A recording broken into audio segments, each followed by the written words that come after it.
육체의 일과 성령의 열매에 대해서 살펴보고 있습니다. 19절에 보면 육체의 일은 분명하니 그렇게 말씀을 하고 있죠. 육체의 일은 분명하다는 말은 내가 육체라는 남편, 나의 거짓 자아라는 가짜 남편, 가짜 하나님과 결혼을 하고 있으면 반드시 그런 육체의 열매, 육체의 자식들을 낳게 되어 있다는 거예요. 그래서 그 열매, 그 자식들을 보면 내가 지금 육체라는 남편, 나의 가짜, 거짓 자아라는 가짜 하나님과 내가 결혼을 해서 살고 있구나 알 수가 있다는 거예요. 그래서 예수님도 마태복음 7장 20절에서 이러므로 그들의 열매로 그들을 알리라 그랬죠. 열매로 나무를 안다는 거예요. 예를 들어서 여러분 이사를 갔는데 그 마당에 나무가 하나 있어요. 근데 그게 무슨 나무인지를 알 수가 없습니다. 주변에 물어봐도 아는 사람이 없어요. 그렇지만 이 나무가 어떤 나무인지를 알 수가 있는 방법이 있습니다. 그게 뭐겠어요? 기다렸다가 열매가 맺히는 걸 보면 알 수가 있습니다. 기다렸더니 예를 들어서 사과 열매가 맺혔다. 이거 사과를 맺는 사과 나무구나 하고 우리가 알 수 있죠. 마찬가지로 우리에게서 맺어지는 열매, 우리가 낳게 되는 나는 이런 사람의 그 아들들을 보게 되면 내가 지금 하나님과 결혼해서 살고 있는지 가짜 하나님과 결혼해서 살고 있는지를 알 수가 있다는 거예요. 그걸 두고 육체의 일과 성령의 열매 그래요. 자, 그런데 성령은 열매라 그래놓고 육체는 일이라 그럽니다. 19절에 보니까 육체의 열매라고 안 그러고, 그러니까 우리가 육체라는 남편, 나의 거짓 자아라는 가짜 하나님과 결혼을 해서 열심히 그냥 우리가 열매를 맺으려고 하는 것은 고생은 고생대로 하는데 수고는 실컷 하는데 열매는 맺지를 못한다는 거예요. 헛된 수고를 하게 된다는 거예요. 그 우리가 창세기에서도 살펴봤죠. 야곱은 그 언니 레아하고 동생 라헬하고 결혼을 했는데 야곱이 사랑하는 아내는 누구였습니까? 라헬이었죠. 야곱이 정말 사랑했던 아내는 라헬입니다. 레아는 미워했다고 되어 있어요. 그럼 여러분 생각에 야곱이 첫 만남이 누구를 찾아갔겠습니까? 라헬을 찾아갔겠죠. 레아는 미워했어요. 레아는 안 찾아가요. 라헬만 찾아가고 라헬의 장막에서 아마 살다시피 했을 거예요. 사랑을 쏟았던 대상은 라헬입니다. 그런데 라헬은 아이를 못 낳고 야곱이 미워했던, 잘 찾지도 않았던 라헬은 자식을 쑥쑥 낳았다는 거예요. 그 말은 무슨 말이에요? 나는 나에게 생명을 낳아주지 못한다는 거예요.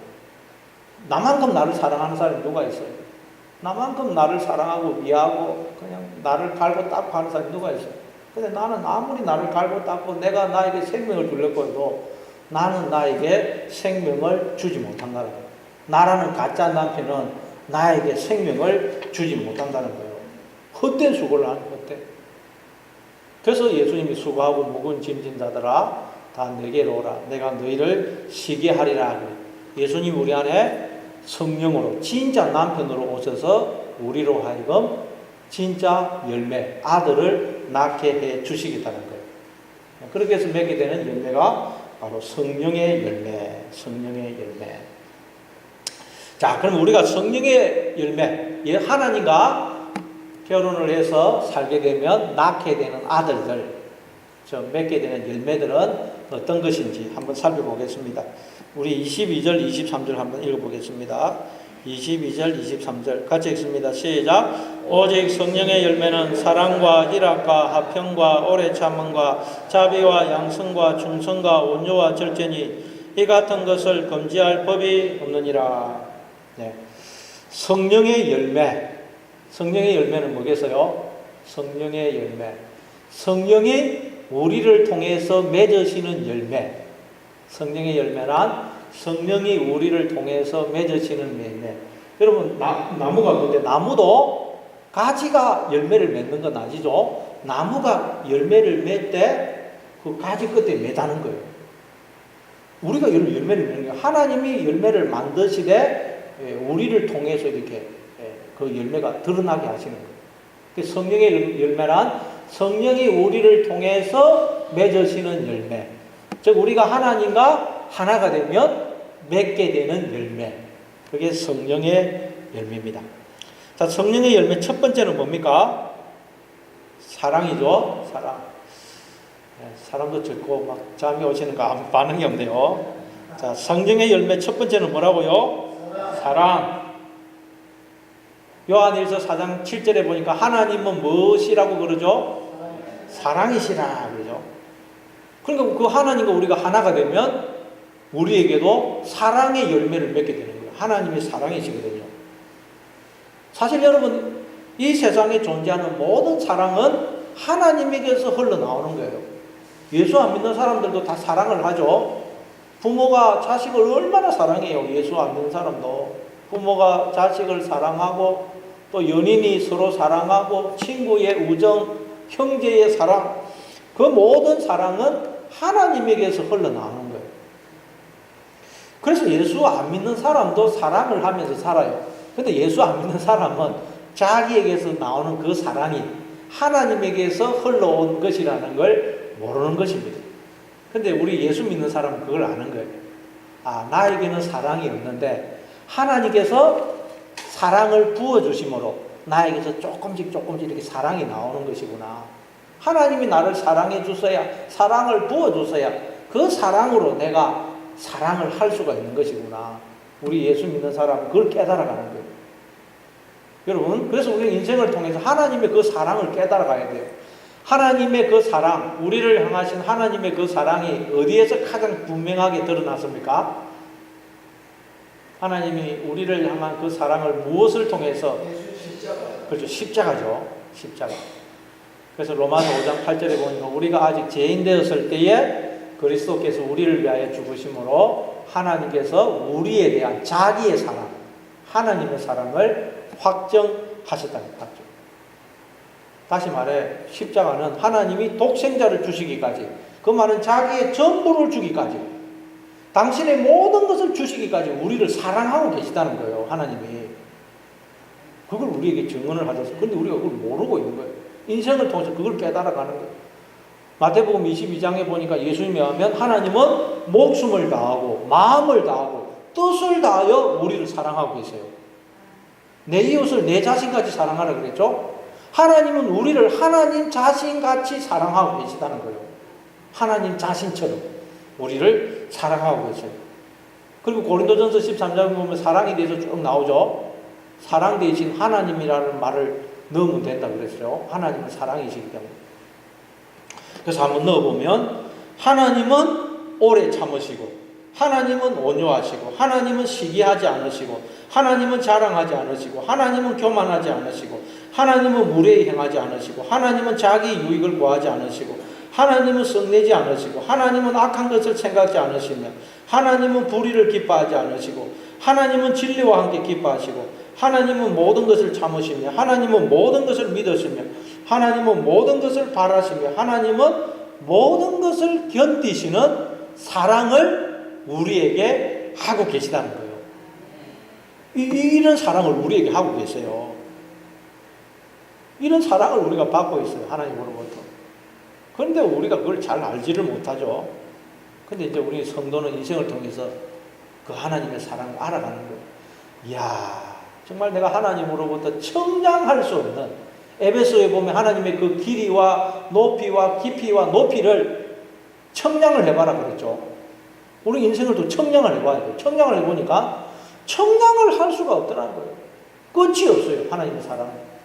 우리는 하나님의 청량할 수 없는 사랑을 내가 받고 있구나. 나뿐만 아니라 모든 사람들이 하나님의 이런 사랑을 받고 있어요. 근데 그걸 모르고 있는 모르고. 그걸 깨닫게 되면 우리도 하나님이 그토록 사랑하시는 나와 이웃을 사랑하게 되는 거예요. 하나님이 저 사람을 그처럼 사랑하고 있는데 내가 저 사람을 미워할 수 있겠어요? 그렇잖아요. 내 이웃을, 내 아내를, 내 남편을, 자녀를, 내 이웃을 하나님이 당신의 목숨보다 더 사랑하고 계시는데 내가 어떻게 그 사람을 미워할 수 있겠어요? 하나님이 나를 당신의 목숨보다 더 사랑하시는데 내가 나를 미워할 수도 없고 내가 나를 사랑하게 되고 우리는 이웃도 사랑하게 되는 거예요. 사랑. 네. 그래서 우리가 사랑을 하고 있다면 내가 하나님과 결혼해서 살고 있다는 거예요. 사랑을 하고 있지 못하다면 그 순간 내가 또 바람을 피워가지고 가짜 남편도 지금 불륜을 해요. 불륜. 여러분 속에 사랑이 있습니까? 그걸 알아봐라는 거예요. 그리고 두 번째, 성령의 열매 두 번째는 뭡니까? 희락은 기쁨이죠. 기쁨. 하나님이 우리를 찾아오셔서 자기의 전부를 주시는 사랑을 베풀어 주심으로 우리가 누리게 되는 그 열매가 기쁨입니다. 기쁨. 하나님은 우리로 하여금 하나님의 기쁨에 동참하도록 하기 위해서 우리를 창조하신 것입니다.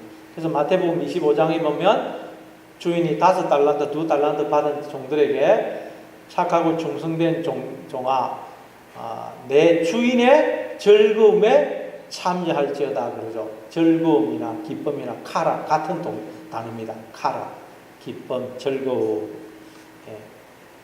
우리가 여러분 하나님과 온전히 하나가 되면 진짜 하나님과 결혼해서 살면 우리는 늘 기쁨이 충만하다는 거예요. 여러분 신혼 때 얼마나 기뻐요. 연애할 때 그냥 사랑에 빠지면 그 사람만 쳐다보면서 얼마나 기뻐요. 근데 뭐 사이가 멀어지면 살다 보면 그냥 기쁨이 사라지죠. 우리 기쁨이 없다는 것은 우리가 지금 하나님과 결혼 생활이 지금 사이가 안 좋다는 거예요. 사이가. 애들도 여러분 키워보면 저도 키워보니까 한 2-3살 되니까 막 애들은 그냥 존재한다는 것만으로도 너무 기뻐해요. 조금 이렇게 걷고 뛰면 막 애들 뭐 아무것도 없어도 그냥 막 뛰어가면서 깔깍깔깍 웃어요. 존재한다는 것만으로 기뻐합니다. 근데 조금 자라면서 자아가 생기면 고집을 부리고 땡깡을 부리고 울고 그냥 말을 안 들어요. 마찬가지로 우리가 하나님과 온전히 하나 되면 신혼에 빠지면 늘 기쁨이 있는데 우리가 이제 자아가 생겨가지고 점점 하나님과 멀어지면 기쁨이 없어요. 땡깡을 부리고 그럽니다. 여러분 마음속에 기쁨이 없으면 내가 지금 하나님과 결혼 생활이 지금 좀 신혼이 아니구나, 사이가 안 좋구나, 그렇게 아시라는 거예요. 자, 그리고 성령의 열매 세 번째는 뭡니까? 화평이죠. 화평. 에이리네. 화평, 평화, 평광, 평화라는 뜻이에요. 그 사도 바울이 쓴 서신서를 보면 늘 하나님 우리 아버지와 주 예수 그리스도로부터 은혜와 평강이 너희에게 있을지어다. 늘 그렇게 인사를 하죠. 은혜와 평강. 은혜라는 것은 하나님이 우리를 찾아오시는 겁니다. 은혜라는 것은 하나님 우리를 찾아오시는 게 은혜입니다. 하나님 우리를 왜 찾아오시겠어요? 우리에게 자신의 전부를 주시려고, 우리와 하나 되어 영원히 사시려고 우리를 찾아오시는 거예요. 그래서 하나님이 우리를 찾아오셔서 우리가 하나님과 하나가 됨으로 누리게 되는 상태를 평강, 평화, 화평이라고 해요. 화평. 여러분 우리가 하나님과 온전히 하나가 되면 평화를 누려요. 하나님과 평화를 누리게 되면 우리가 사람들과도 평화를 누리게 돼요. 부부 집에서 여러분 가정생활이 화목하면 바깥에서도 기뻐요. 근데 집에서 가정생활이 화목하지 못하면 바깥에서 그냥 행복하지 못합니다. 마찬가지로 우리의 마음이 하나님과 하나 되어 기쁨이 넘치면 우리가 다른 사람들과도 화평을 누려요. 근데 하나님과 화평하지 못하면 우리가 다른 사람과도 화평을 못 누려요. 그래서 내가 화평을 누리지 못하면 내가 지금 하나님과 화평을 누리고 있지 못하구나. 그걸 돌아봐라. 자, 그리고 성령의 네 번째 열매는 뭡니까? 오래 참음. 우리가 하나님과 하나가 되면 우리가 오래 참는다는 거예요. 오래 참으면 열매를 맺게 돼요. 왜 그럴까요? 하나님이 오래 참으시기 때문에. 하나님은 언제까지 우리를 참아주실까요? 영원토록 참아줘요. 영원토록. 그래서 고린도전서 13장 보면 사랑은 맨 먼저 뭐라 그러죠? 사랑은 오래 참고. 사랑은 오래 참는 거예요. 참지 못하면 그건 사랑이 아니다. 사랑하게 되면 참게 되어 있습니다. 하나님은 우리를 사랑하시기 때문에 영원히 참으신다는 거예요. 여러분, 오늘날 인간들이 얼마나 그냥 하나님을 업신여기고 그냥 교만하게 행해요. 하나님을 부정합니다. 얼마나 인간들이 교만해요. 그래서 가만히 보면 그냥, 야, 내가 하나님이라면 인간들 안 놔두겠다 싶은 거예요. 혼을 한번 내겠다 싶어요. 그런데 하나님은 가만히 내버려 두세요. 참으십니다. 인간들이 그냥 뭐 아무것도 아닌 피조물들이 큰 소리 치고 뭐 그래도 하나님 가만히 내버려 두세요. 왜냐하면 하나님은 사랑하시기 때문에. 하나님은 우리만 사랑하는 게 아니고 여러분, 저 예수 안 믿는 사람도 사랑합니다. 요나는 그 니느웨 성 사람들 하나님이 멸망시키기를 원하는데 하나님은 그 니느웨에 있는 그 10만이 넘는 그 사람들, 좌우를 분반하지 못하는 그 사람들을 내가 아끼는 것이 당연하지 않느냐 그러죠. 하나님은 예수 안 믿는 사람도 사랑해요. 우리도 사랑하지만 예수 안 믿는 저 사람도 사랑합니다. 그래서 저들이 회개하고 돌아오기를 하나님은 참으시는 거예요. 기다려 주시는 거예요. 우리만 사랑하는 게 아니고 우리도 사랑하시지만 예수 안 믿는 사람도 사랑해요. 근데 그 사람들은 못 깨닫고 있어요. 못 깨닫고. 베드로전서 3장 15절에 보니까 또 우리 주의 오래 참으심이 구원이 될 줄로 여기라. 하나님이 오래 참아주셔서 우리가 이렇게 깨닫고 하나님 앞에 돌아온 거 아니에요. 그렇죠? 하나님이 오래 참아주시기 때문에 우리가 예수를 믿어도 얼마나 그냥 실수하고 죄를 지어요. 실제로도 죄를 짓지만 마음속으로 얼마나 추악한 그런 죄를 많이 짓습니까? 하나님 우리 마음을 다 보고 계시는데. 근데 하나님이 안 참으시고 그냥 심판했다면 우리는 다 지옥 가야 될 거예요. 근데 하나님은 영원히 우리를 참아주세요. 참아. 그래서 우리가 구원을 받는 것입니다. 이걸 안다면 우리도 다른 사람에 대해서 참아줄 수밖에 없다는 거예요. 하나님이 나를 영원히 참아주셔서 내가 구원을 받고 있는데 어떻게 우리가 다른 사람에 대해서 참지 않을 수가 있겠냐는 거예요. 예. 그래서 내가 누구에 대해서 지금 참지를 못하고 있다. 아, 내가 지금 하나님과 하나 되어 있지 못하구나. 좀 돌아보셔야 돼요. 그리고 성령의 5번째 열매는 뭡니까? 자비. 자비. 하나님은 자비로우신 분입니다. 자비. 이 자비라는 말이 히브리어로는 라함이라고 그래서 라함. 자궁이라는 뜻이에요. 자궁. 그리고 헬라어는 스플랑크논인데 이 창자라는 뜻이에요. 창자. 여러분, 우리가 그 히브리 사람들은 그 마음이 어디 있냐? 이 창자의 남자에게 같은 경우는 창자에 있고 여자 같은 경우에는 자궁 속에 있었다고 생각했어요. 그래서 여러분, 우리가 신경을 많이 쓰고 스트레스 받으면 어디가 제일 먼저 탈이 납니까? 보통 장이 탈이 나요. 장이. 신경을 많이 쓰고 스트레스 받으면 장이 탈이 나가지고 막 설사하고 그래요. 그래서 또 막 신경을 많이 쓰고 애를 쓸 때 애가 탄다 그러죠. 애가 탄다. 애를 태운다. 애자라는 말이 창자라는 말이에요. 창자. 창자가 탄다는 거예요. 그냥 창자. 그리고 또 자비, 긍휼이라는 말이 히브리어는 라함인데 자궁이라는 거예요. 자궁. 그러다가 여러분 그 아이를 임신을 하게 되면 여자는 그 자궁 속에 있는 애가 뭐 어떻게 생기는지 그런 거 안 따집니다. 그냥 그 아이를 무조건 품어 안고 10달 동안 탯줄로 하나가 되어가지고 그 피를, 자기의 생명을 그 아이에게 공급을 해요. 그렇게 보호하고 양육을 합니다. 임신을 하면 엄마가 살이 찌고 얼마나 몸이 불편해요. 그냥 행동도 둔해지고 얼마나 불편한지 모릅니다.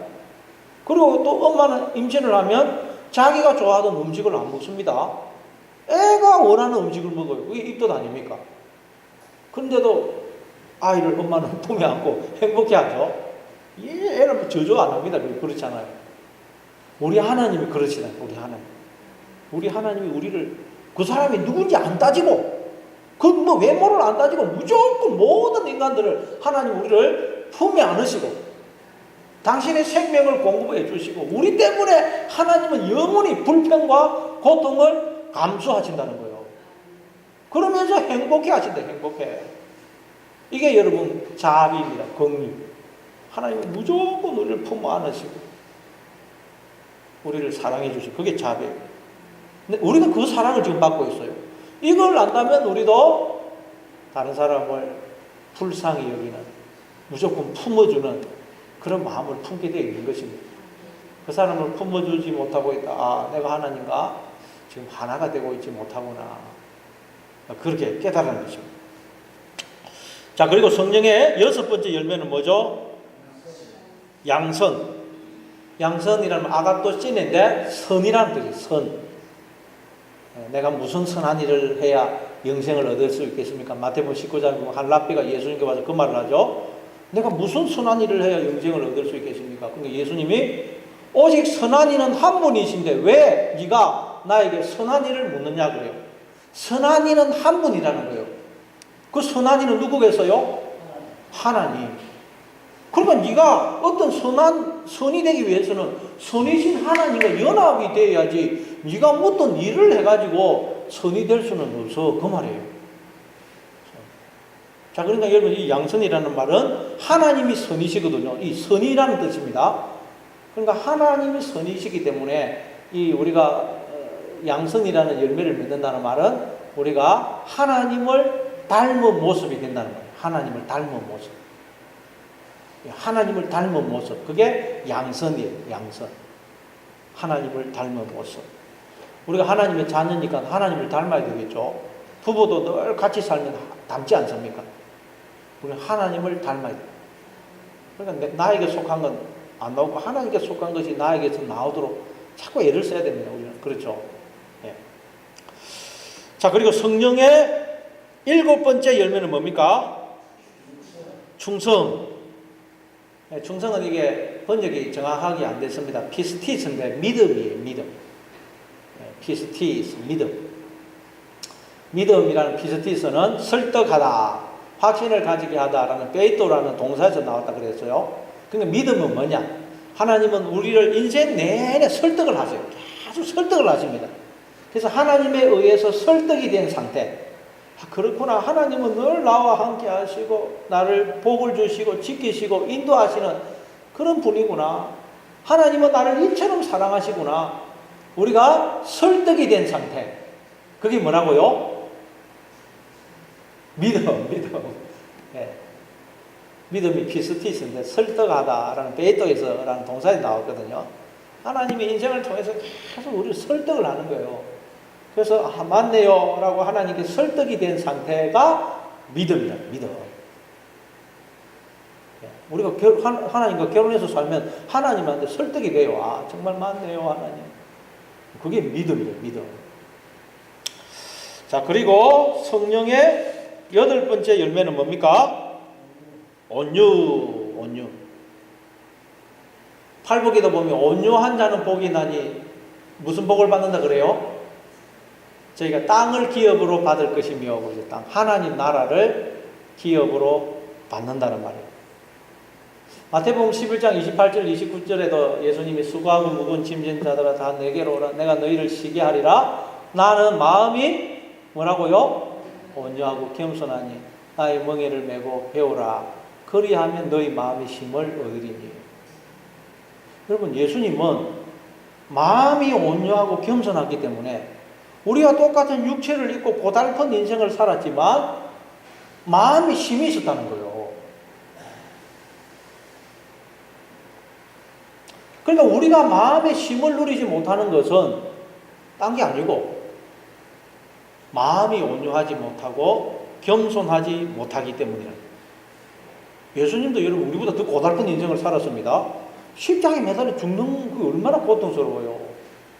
그런데도 예수님은 마음이 온유하고 겸손하기 때문에 늘 마음에 힘이 있었다는 거예요. 기쁨이 있었고 평화가 있었어요. 우리가 힘이 없는 것은 마음이 온유하지 못하기 때문에. 마음. 그럼 온유가 뭐겠어요? 온유? 예? 아, 따뜻하고 부드러운 거. 예, 우리 온유라는 말은 그렇죠. 따뜻할 온자, 부드러울 유자입니다. 그것도 맞습니다. 근데 이제 이 온유란 뭐냐, 정확하게 말하면 자아가 깨어진 상태. 자아가 깨어진 상태. 여러분, 전에도 제가 말씀드렸듯이 자아 할 때 아자가 한자로 보면 이렇게 쓰는데 손수자와 창가자로 이루어져 있어요. 우리의 이 자아는 말하자면 손에 창을 들고 있는 상태라는 거예요. 그래서 자아가 강한 사람일수록 가까이 가면 불편해요. 찌르거든요. 막 말로 공격하고 찔러요. 근데 다른 사람만 찌를 뿐만 아니라 자아가 강한 사람은 그 창으로 자기도 찔러요. 자기도. 그래서 힘이 없는 거예요. 그냥 내가 나를 찌르고 다른 사람을 찌르고 너 나의 이 자아라는 왕국을 지켜야 되니까 쉬지를 못하는 거예요. 막 밤에도 잠을 못 자고 지켜야 되거든요. 그래서 뭐 부자들, 뭐 독재자들 보면 잠을 못 잡니다, 여러분. 돈 많은 부자들이 행복해 보이겠지만 잠을 제대로 못 자요. 그냥 낮에 열심히 일하는 농부들이 편안하게 잠잡니다. 잠을 못 자요. 도둑놈이 와서 그냥 내 뭐 돈 훔쳐갈까봐 잠을 못 잡니다. 여러분, 내가 왕이 되어서 이 나라는 자아라는 왕국을 다스리면 우리는 잠을 못 자요. 힘이 없어요. 힘이 없어요. 근데 이제 이 온유라는 말은 자아가 깨어진 상태, 내가 하나님 자리에서 내려온 상태, 하나님께 모든 걸 맡긴 상태. 그러니까 힘이 있는 거예요. 힘이. 네. 여러분이 지금 힘이 없고 마음에 힘이 없다는 말은 내가 지금 자아가 깨어지지 못했구나. 내가 하나님 자리에 있구나. 창을 가지고 내가 지키려고 하니까 그냥 잠도 못 자고 힘이 없구나. 그렇게 아셔야 돼요. 예, 참 제가 이 누구를 특정해서 좀 그런데 우리 성도님들 중에 보니까 우리 이형도 선생님은 정말 온유한 분 같아요. 예. 제가 참 우리 이형도 선생님은 타고난 성분도 그렇지만 몸이 아프시고 고난을 많이 겪어서 그런지 보면 자아가 좀 흐물흐물하신 것 같아요. 우리 이형도 선생님하고 제가 여기 가면 누구를 만나든지 그냥 반갑게 인사하고 먼저 가서 인사하고 누구든지 그냥 편하게 대해주고 자기 주장이 없어요. 제가 이형도 선생님 볼 때마다 참 우리 예수님이 저러시지 않았을까 그런 생각이 듭니다. 예. 이 온유의 온유, 자아가 깨어진 상태. 자, 그리고 성령의 9번째 열매는 뭡니까? 절제. 절제가 뭡니까? 내가 가진 힘을 써야 될 때 쓰고 안 써야 될 때 안 쓰는 걸 말해요. 무조건 안 쓰는 게 아니고 내가 가진 힘을 써야 할 곳에 쓰는 것. 그게 절제입니다. 고린도전서 9장 25절에 보니까 이기기를 다투는 자마다 모든 일에 절제하나니, 그래서 운동선수는 평소에는 절제합니다. 먹는 것도 절제하고 몸무게도 관리하고 얼마나 고통스러운지 몰라요. 그래서 권투 선수들은 링에 오르기 전에 이미 결정이 난대요. 얼마나 운동을 하고 이 몸무게를 관리를 잘 했는지 오르기 전에 결정이 난다는 결정이. 그래서 여러분 다 관리를 해가지고 그 힘을 그 경기에 쏟아야 돼요. 경기에. 그래야 승리할 수 있어요. 자, 마찬가지로 하나님이 우리에게 생명을 주시고 여러 가지 복을 주시고 힘을 주셨어요. 자원을 주셨어요. 그러면 그걸 우리는 미워하고 그냥 분노하고 싸우고 파괴하고 무너뜨리는 데 써서는 안 되고 사랑하고 용서하고 사람을 살리는 데 써야 된다는 거예요. 그게 절제예요. 절제. 써야 될 때 쓰는 것, 쓰지 말아야 될 때는 안 쓰는 것. 우리 하나님이 절제하시는 분이에요. 절제. 우리 하나님은 여러분 자기가 가진 그 능력을 자기를 위해서 사용하지 않습니다. 우리를 위해서 사용하고 우리를 위해서. 자기를 위해서는 사용을 안 해요. 우리를 위해서 사용하는 게 자기의 모든 능력을 동원하여서 우리를 보호하고 섬겨주고 계세요. 그래서 우리가 이렇게 살고 있는 사용. 그래서 하나님의 백성인 우리들은, 하나님의 자녀 우리들도 내가 가진 거 뭐 돈이 있다고 나만 위해서 쓰면 안 된다는 거예요. 나를 위해서 쓰는 데는 조금 하여튼 좀 절약을 하고 우리가 나에게 주어진 것들을 가난한 사람들, 좀 이웃들을 위해서 사용할 수 있어야 된다는, 그게 절제입니다. 절제. 이 절제가 없다면 내가 지금 하나님과 하나가 되고 있지 못하구나. 돌아봐라. 자, 거기 23절 끝에 보니까 이 같은 것을 금지할 법이 없느니라. 우리가 하나님과 결혼을 해서 살게 되면 반드시 우리에게서 이런 열매가 나타나게 되어 있다는 거예요. 이런 아들들을 낳게 되어 있다는 거예요. 우리가 하나님과 결혼해서 살면. 결혼해서 살면 조금 있으면 벌써 애를 낳았어요. 박영희 스님이 벌써 시집간 지 얼마 안 된 것 같은데 벌써 애 2명이에요. 우리도 하나님과 결혼해서 살면 반드시 이런 열매가 맺혀지게 되어 있다는 거예요. 그게 이 같은 것을 금지할 법이 없느니라. 만약에 이런 열매가 안 맺어진다면 그 사람은 결혼을 안 한 처녀라는 거죠. 여러분에게 이런 열매가 안 맺어지고 있다면 하나님이라는 남편과 내가 지금 결혼을 못한 것이구나. 우리가 돌아봐야 된다는 거예요. 자, 24절 한번 읽어보겠어요. 24절 시작. 그리스도 예수의 사람들은 육체와 함께 그 정욕과 탐심을 십자가에 못 박았느니라. 육체라는 말은 단순히 몸뚱아리가 아니고 하나님 없이 살던 내 삶, 내가 주인이 되어 내 인생의 주인이 되어 살던 나의 거짓 자라는 가짜 하나님과 짝을 이루어서 살던 그 나를 말합니다. 그 나를 정욕과 탐심과 함께 십자가에 못 박았다는 거예요. 그 정욕과 탐심. 여기서 정욕과 탐심은 뭘까요? 정욕과 탐심. 딴 게 아니고 정욕, 탐심은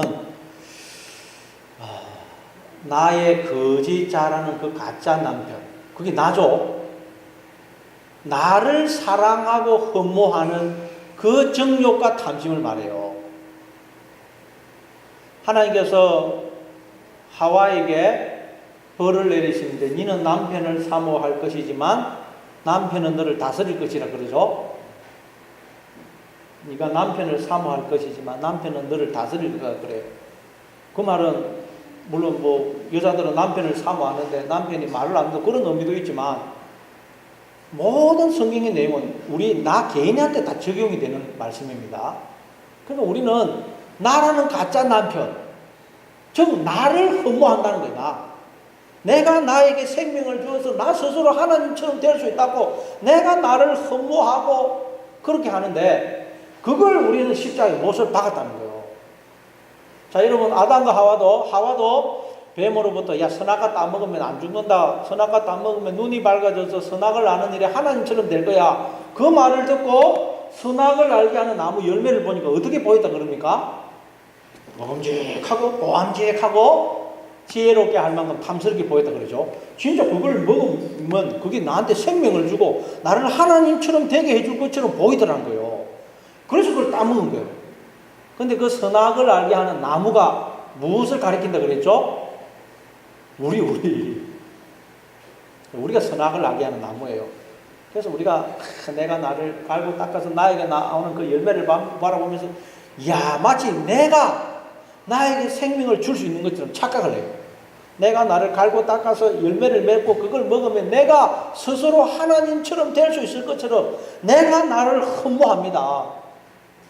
그걸 두고 정욕과 탐심을 못 받아 그런 거예요. 알고 봤더니 내가 어떻게 존재하느냐? 하나님이 나와 하나가 되어주시고 끊임없이 생명과 호흡과 만물을 부어주시고 붙들어주셔서 내가 이렇게 존재하는 거예요. 내가 나에게 생명을 주는 게 아니고. 이해가 됩니까? 하나님이 나와 하나가 되어주시고 생명과 호흡과 만물을 주고 붙들어주셔서 내가 존재하는 거예요. 그러니까 나의 그 가짜 남편, 나를 흠모하고 내가 정말 나에게 생명을 줄 수 있을 거라고 착각하던 그 생각, 그 정욕과 탐심을 십자가에 못 박았다는 거예요. 그게 이런 정욕과 탐심이란 말이에요. 단순히 욕심이란 그런 의미가 아닙니다. 이해가 되십니까? 좀 어렵죠? 그걸 못 박았다는 거예요. 왜냐하면 우리는 내 힘으로 사는 게 아니거든요. 하나님이 나를 지었었고 지금도 계속 생명과 호흡과 만물을 주시고 붙들어줘서 내가 존재하니까 나라는 가짜 남편 그 사랑을 안 하게 되더라는 거예요. 이제는 오직 하나님만 바라보고 의지하고 사랑하는 자가 되었다는 거예요. 그게 육체라는 남편, 그 육체라는 남편과 함께 그 육체라는 남편을 사모하고 흠모하던 그 마음을 십자가에 못 박았다는 거예요. 어려운데 모르셔도 천국 가는데 아무 지장 없습니다. 자, 25절 26절 같이 읽습니다. 25절 26절 같이 읽습니다. 시작. 만일 우리가 성령으로 살면 또한 성령으로 행할지니 헛된 영광을 구하여 서로 노엽게 하거나 서로 투기하지 말지니라. 만일 우리가 성령으로 살면, 그 말은 성령 하나님과 하나 되어 결혼해서 살면 성령으로 행한다. 성령과 하나 되어 행하게 되어 있다는 거예요. 그렇죠? 결혼을 해서 여러분 결혼을 했으면 부부가 이제 한 마음으로 살게 돼요. 부부가 따로 마음으로 살면 결혼한 게 아닙니다. 마찬가지로 우리도 하나님과 결혼을 했다면 하나님과 한 마음으로 행하게 되어 있다는 거예요. 여러분이 하나님과 한 마음으로 행하고 있으면 하나님과 결혼한 것이지만 하나님과 한 마음이 아니라면 하나님과 결혼한 게 아니라는 거예요. 하나님과 결혼 안 하고 하나님과 한 마음이 못 되는 이유는 뭐냐? 나 스스로 하나님이 되려고 하는 헛된 영광을 구하기 때문이라는 거예요. 부부가 서로 하나가 못 되는 이유가 뭐겠어요? 부부가 결혼했는데 하나가 못 되고 자꾸 싸우고 따로 행하는 이유가 뭐예요? 서로 고집을 안 꺾기 때문에, 서로 자아가 살아있기 때문이에요. 하나님과 우리가 결혼을 했는데도 하나님과 우리가 하나가 못 되는 이유는 내가 하나님이 되려고 그러고 내 자아가 살아있기 때문이에요. 하나님이 되려고 하는 헛된 영광을 구하고 있기 때문이에요. 그래서 26절 다시 있습니다. 시작. 헛된 영광을 구하여 서로 노엽게 하거나 서로 투기하지 말지니라. 헛된 영광. 내가 스스로 하나님이 되려고 하는 그 영광. 그러면 자꾸 하나님과 우리가 싸우게 돼요. 부부도 그냥 서로 자아가 살아있으면 서로 자꾸 싸우듯이. 우리도 내가 하나님 자리에 앉아있으면 하나님과 자꾸 싸우게 돼요. 그럼 우리가 자꾸 서로 이게 노엽게 하고 투기하고 질투하게 돼요. 그러니까 우리 속에도 자꾸 내가 지금 서로를 그냥 투기하고 분노하게 하고 질투하고 있다. 내가 하나님과 하나가 되고 있지 못하구나. 돌아보라고. 예, 그럼 우리가 어떻게 되겠어? 날마다 하나님 자리에서 내려와야 돼요. 예. 하나님 자리에서 내려와야 돼요. 요셉이 오늘 아침에도 했듯이 야곱의 눈을 감겨준다 그랬죠. 우리는 눈을 감아야 돼요.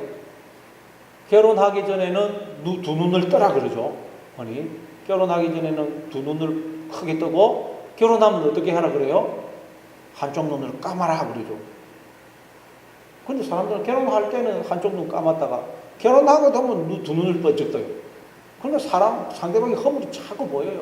그래서 싸우는데 그러지 말고 결혼하기 전에는 두 눈을 바짝 크게 뜨고 그리고 결혼하고 나면 한쪽 눈을 감아라는 거예요.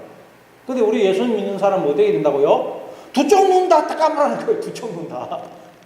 두 눈 다 감아라는 거예요. 그럼 어떻게 살라는 거예요? 그래서 하나님 손 의지하고 하나님 인도하시는 대로 살아가라는 거예요. 이 눈 떠가지고 상대방 허물 보지 말고 우리 예수님 믿는 사람은 두 눈을 다 감아야 된다. 다 감아야 돼요. 두 눈을 다 감으시고 여러분 하나님 손 붙잡고 하나님 인도하시는 대로 따라가면 되는 거예요. 하나님이 이거 뭐야? 그러면 그래요? 그거 알면 되는 거예요. 내가 내 눈으로 뭘 쳐다보고 판단하려고 하지 말고 우리는 두 눈을 감고 하나님이 손을 잡고 인도해 주시면서 야 여기 뭐가 있다 조심해라 이거 뭐다 그러면 우리는 알면 되는 거예요. 우리 눈은 헛된 눈이라서 그 판단을 못해요. 날마다 여러분 두 눈을 감으시고 허물이 보이면 여러분 눈이 지금 눈을 뜨고 있는 거예요. 눈을 감으시고 한 눈 감는 게 아니고 두 눈을 완전히 감으시고 하나님 손 붙잡고 하나님께서 인도해 주신 대로 야 여기 돌멩이가 있다 조심해라 뭐 물 엉덩이가 있다 그러면 우리는 하나님 말씀 순종해서 따라가면 돼요. 그게 우리의 성도의 삶입니다. 눈을 감으시고 하나님 손 붙잡고 하나님 인도하시는 대로 살아가시는 여러분 되시를 바랍니다.